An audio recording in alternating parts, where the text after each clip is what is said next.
What is the biggest misperception about you? I always felt that if I stayed true to who I was, that eventually people would see me for who I was.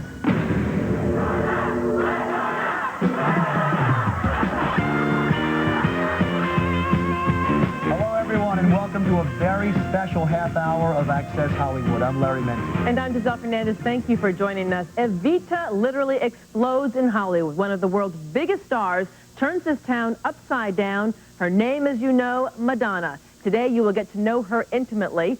We first met the Material Girl 12 years ago on Dick Clark's American Bandstand, making a prediction no one could have known would come true. What do you hope will happen not only in 1984, but for the rest of your professional life? What are your dreams? What's left?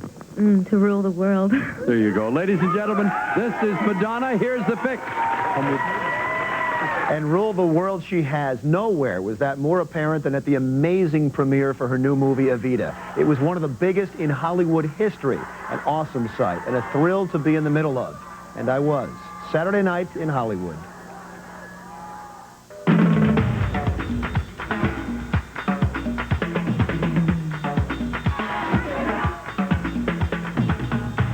This film, Evita, has been surrounded by controversy from the beginning, including the controversy over who was going to play the lead role. Looks like they made the right choice. Only one woman in the world could get 1,000 people to wait 7 hours just to catch a glimpse of her at her premiere. I think you know who I'm talking about.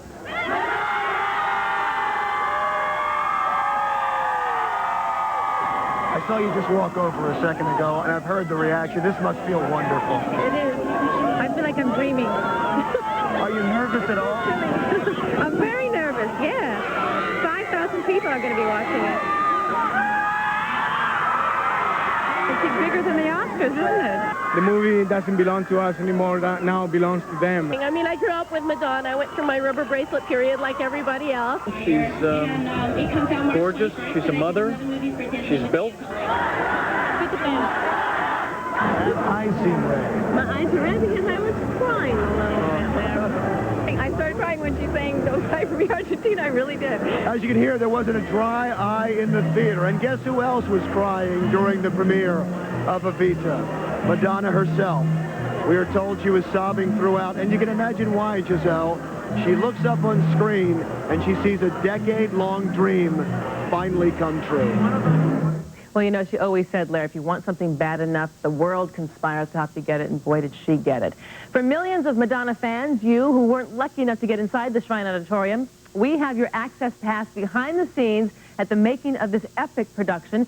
This is a movie of pure music and virtually no words spoken. A massive production that is truly inspiring. Take a look.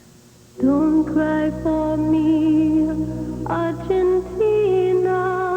This is a first look at scenes from the year's most anticipated film, Evita. It's based on the life of Eva Perón, played by Madonna. She's the First Lady of Argentina, married to a powerful dictator, Juan Perón, played by Jonathan Pryce. The film traces Evita's rise from poverty in the Pampas to power in the palace. There is only one man. As the president's wife, Evita was a person of the people. She pushed for labor unions, worked with the poor. In the process, she helped Perón win over the masses and create a new Argentina. She was and still is a controversial figure, revered as a saint by her followers, reviled by her detractors. But she was impossible to ignore. When she died at 33 in 1952, she was one of the most powerful women in the world. I felt like I could understand her because of my own experiences. I felt that I could understand her pain, her frustrations, her sense of determination, the fire that she had inside of her. I could relate to all of those things. In many ways, Madonna's life parallels that of Evita's. Both were exceedingly ambitious, strong-willed, and controversial. Both dyed their hair blonde, and both developed a reputation for their sexual exploits.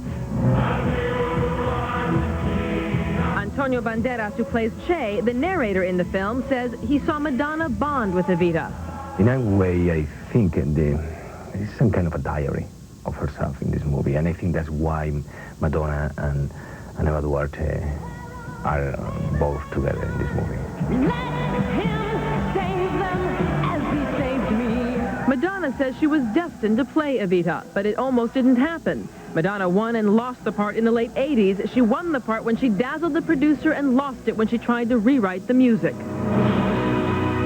The film was 16 years in the making, and during that time, 16 different divas were considered, including Barbra Streisand, Meryl Streep, and Michelle Pfeiffer. And 10 directors came and went. Finally, in 1995, Alan Parker was signed to direct the musical. It was given the green light. I've suddenly got this, very long letter from Madonna telling me that she was by far and away the only person who could possibly play the part. She would sing and act and dance her heart out. And she did, but making the film was tougher than expected. The cast and crew were greeted by graffiti in Buenos Aires. The sign shouted, "Evita lives, Madonna go home."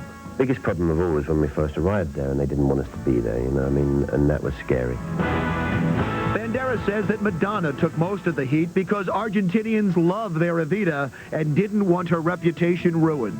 Madonna was more a victim than myself, but there were there was an exception of a couple of guys completely out of line. The staff threatened Madonna. A hastily called press conference attempted to calm the heated emotions. Usually I think that the negative remarks that people have made are based on things that people don't know and don't understand.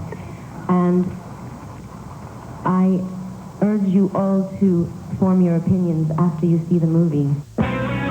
Madonna's fans didn't help either. They mobbed her the moment she arrived and made her a virtual prisoner in her hotel. Like the real Evita, she drew crowds when she stepped onto her balcony. As the filming progressed, opposition declined, but the problems for director Parker continued. The massive production included 40,000 extras and huge scenes like this one.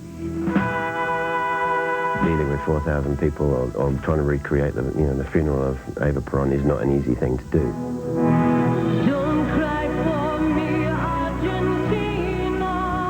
This powerful moment was shot on the balcony of Casa Rosada, the presidential offices, where Evita addressed the masses.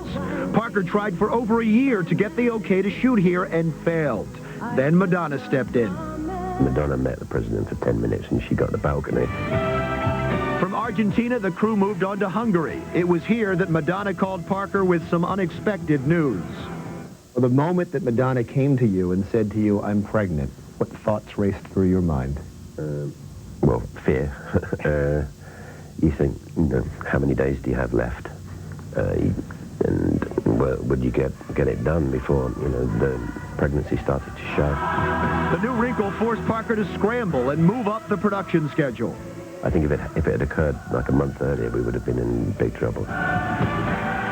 So now, after almost 2 years in the making, at a cost of $60 million, the most awaited film is completed and ready for its audience. One of the things audiences will see when Evita opens Christmas Day, as we mentioned, the incredible similarities between the lives of Eva Peron and Madonna. In the movie, Evita is told she is dying of cancer, and playing out that scene was incredibly difficult for Madonna, who was forced to relive one of the most painful periods in her life, losing her mother to that same disease.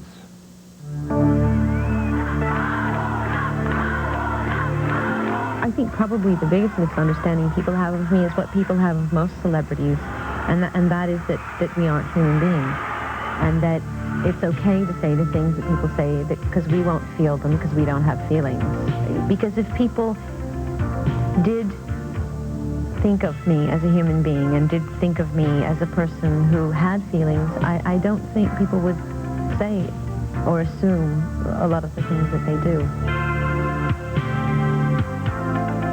People always talk about how stardom changes you, but they never talk about how it can change the people close to you. Coming up next, a very private conversation with a very public figure. Madonna sits down for a revealing look inside her world when we go one-on-one with an American icon. That's the highest compliment you can pay an actor. Stay tuned. More Madonna moments are just ahead on Access Hollywood. Access Hollywood is brought to you by CK1, a fragrance for a man or a woman. Calvin Klein.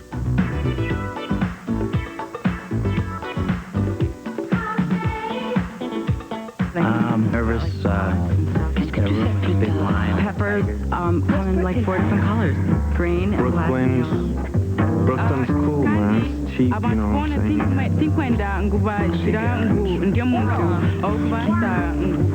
CK1, it's for everyone. It's for me, it's for you, it's for everyone. It's one. It's me, it's you, it's all of us, together.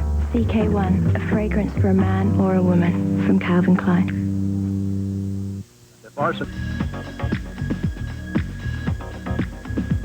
For Madonna, as you know, Evita is the role of a lifetime, the chance to finally silence her critics and gain the legitimacy she's always wanted. It comes at a time when Madonna is re-examining her whole life, one despite all the glamour she'll tell you has been filled with hurt and a longing for love. It is through the eyes of Evita that we see more of the real Madonna than ever before. A vulnerability, a depth of spirit, and more than anything, a desperate desire to finally be seen for who she really is.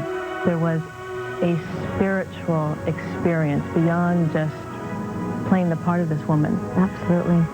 And if this movie has given me the chance to finally show that a successful and powerful woman is not evil or frightening or scary, then it was worth it. Perhaps worth all the pain and heartache she wrote about in her private diaries, over being typecast and underrated as having all flash and no substance. In your diaries, I couldn't help but feel we got past somehow the persona and got to know a person who's been very hurt by the press, very hurt by the typecasting of you as only a sexual creature.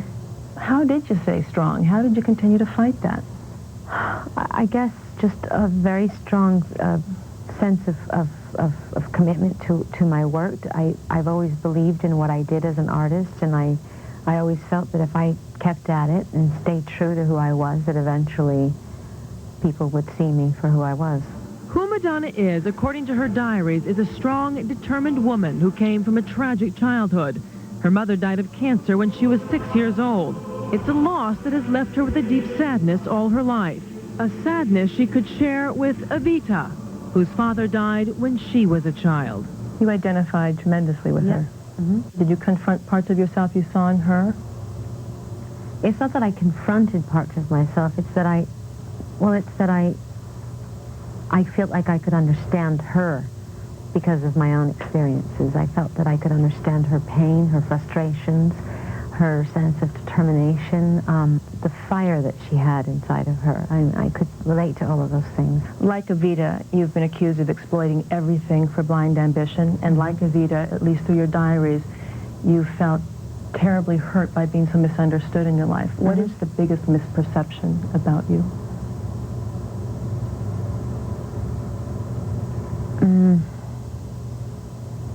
I think that the biggest mistake is for people to think of me as of a person that doesn't have feelings, you know.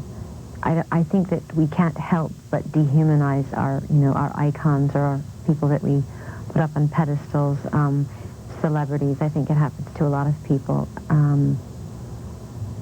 and it's very frustrating.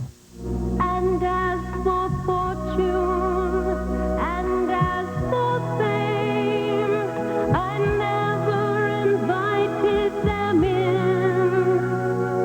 Though it seemed to the world they were all I desired.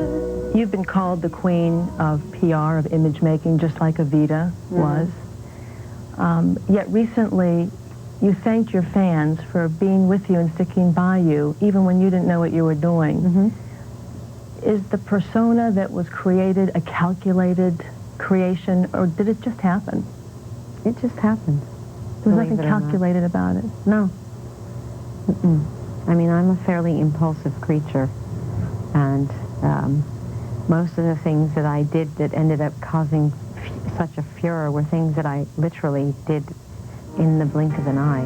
And that includes her pregnancy with baby Lourdes.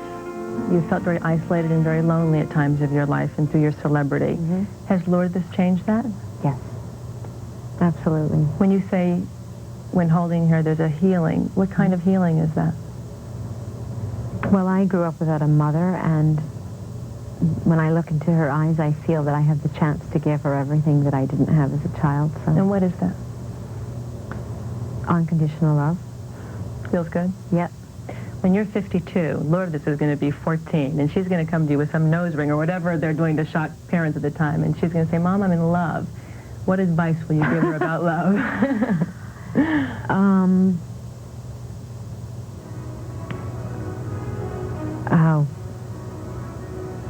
I would say to always listen to her heart.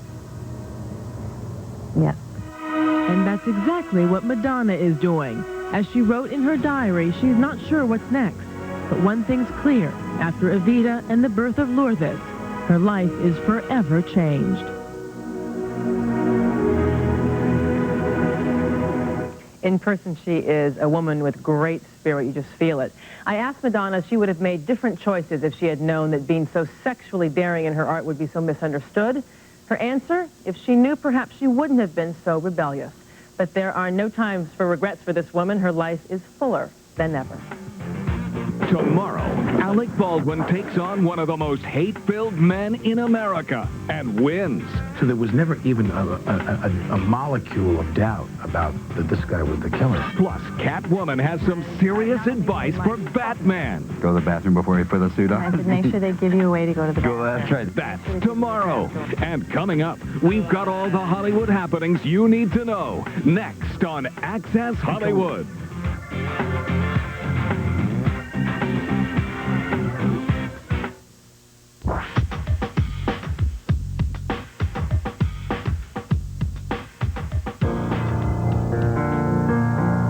I hadn't been to the cemetery since I was a young girl. We used to go right after she died. I don't know, my mother's death was just a big mystery to me when I was a child, and no one really explained it, so... What I remember most about my mother was that she was very kind and very gentle and very feminine. I mean, I don't know, I guess she just seemed like an angel to me, but I suppose everybody thinks their mother's an angel when they're 5. I also know she was really religious, so I never really understood why she was taken away from us. It just seemed so unfair.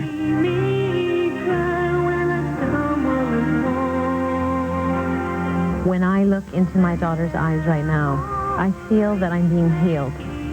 Because I didn't have a mother that I could grow up looking into the eyes of, I couldn't recognize myself in her. I couldn't see myself in her. So now I look into my daughter's eyes, and I see that recognition. I mean, I feel very inspired, compelled, motivated, whatever, to give my daughter everything my mother couldn't give me. Can't kiss her goodbye, but I promise to try. Evita is the word on everyone's lips today, but you'll have to wait until Christmas Day to see that. Meanwhile, the big bucks were flowing in this weekend for another superstar. Tom Cruise has the phrase that pays, and that tops today's Instant Access. Show me the money. Jerry Maguire blows out the box office as Tom Cruise is into the #1 spot at the movies with a reported $17 million. Taking second place, Jack Nicholson's Mars Attacks took an estimated $9.5 million. It happened one night and only one time. Clark Gable took home the 1934 Oscar for Best Actor for his role in It Happened One Night. And now a mystery buyer has shelled out more than $600,000 for Gable's only Oscar at a big Hollywood auction. Hollywood is going highbrow with their Best Picture award. The LA Film Critics picked a movie that's basically been ignored by other critics, Secrets and Lies, as this year's Best Picture.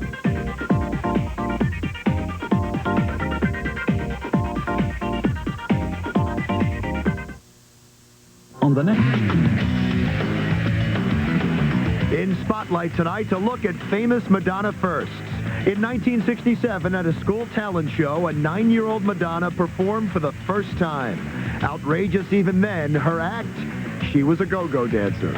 As we told you earlier, in 1984, a 25-year-old Madonna landed her first network TV appearance on American Bandstand, singing her first top 40 hit, Holiday. Madonna was Broadway-bound in 1988 when she first appeared on The Great White Way in David Mamet's Speed the Plow. And in 1984, Madonna racked up her first top 10 hit with Borderline. She's done a few things since then, don't you think? Powerhouse. Thanks for joining us, everyone, for our Madonna special. Remember, Evita opens in New York and Los Angeles Christmas Day. For the rest of the country, January 10th. Good night, everybody.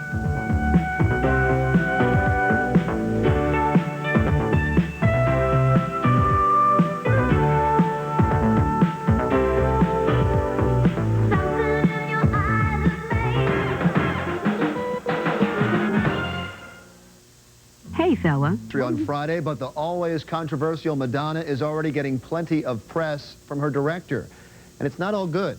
I sat down with Alan Parker to find out what really happened behind the scenes of the movie that everybody's talking about. From Madrid to London to Los Angeles, fans everywhere have made it clear they love Evita. But they adore Madonna. I feel like I'm dreaming. 16 years in the making, the movie presents the life of Eva Perón, Argentina's inspiring and controversial former First Lady. I felt like I could understand her because of my own experiences. Like Perón, controversy has followed Madonna all of her career. Now articles in the New York Post and Newsweek are quoting the movie's director, Alan Parker, as saying America's pop icon was more than a handful during the shooting of this epic film. I have this Newsweek article because I'm sure you've heard this quote, this one. I know this was said in a nice way, huh? She was a pain in the butt, he says fondly, but brilliantly prepared, which is true. She was brilliantly prepared. And no, it was an answer, that Newsweek thing is an answer to, Madonna did her diaries in Vanity Fair where she, she moans and complains all the time. And they said to me, she sounds like she moans and complains all the time. Was she a pain in the butt? And well, I guess she was. She was always complaining. She never did to me, of course. But Parker also said his star had a good reason to complain about things like the heat or the cold. A very good reason. She was tired because she was pregnant. She didn't even know that at the time, when we first started. So there's a reason. Now, with Evita's smashing debut, all complaints are forgotten. Instead, it's Madonna's courage and resolve to fulfill her dream that are being talked about.